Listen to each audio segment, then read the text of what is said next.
ആക്രമണ ഭീഷണി. King Fahad causeway അടച്ചു. സൗദി അറേബ്യയും ബഹ്റൈനെയും ബന്ധിപ്പിക്കുന്ന പ്രധാന പാലമാണ് കിങ് ഫഹദ് കോസ്വേ. ഇരു രാജ്യങ്ങളെയും ബന്ധിപ്പിക്കുന്ന 25 കിലോമീറ്റർ നീളമുള്ള പാലമാണിത്.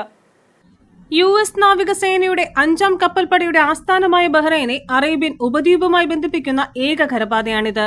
ഹോർമൂസ് കടലിടുക്ക് തുറക്കണമെന്ന് ട്രംപ് ഇറാൻ അന്ത്യശാസനം നൽകിയിരുന്നു.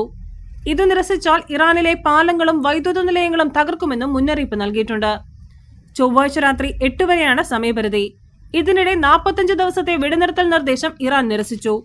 യുദ്ധം അവസാനിപ്പിക്കണമെങ്കിൽ ശാശ്വതമായ സമാധാനത്തിന് ഉറപ്പുവേണമെന്നും ഇനി ആക്രമണം ഉണ്ടാകില്ലെന്ന ഗ്യാരണ്ടി വേണമെന്നും ഇറാൻ വ്യക്തമാക്കി. പാലം അടച്ചത് ബഹ്റൈന്റെ കരമാർഗമുള്ള ഗതാഗതം പൂർണ്ണമായും തടസ്സപ്പെടുത്തിയിരിക്കുകയാണ്. ദമാം വിമാനത്താവളവുമായി ബഹ്റൈനെ ബന്ധിപ്പിക്കുന്ന പ്രധാന പാതയാണ് ഈ കോസ്വേ. അമേരിക്കൻ ആക്രമണമുണ്ടായാൽ തിരിച്ചുള്ള ആക്രമണം ഭയന്നാണ് ഈ നടപടി. International desk, ജനശബ്ദം.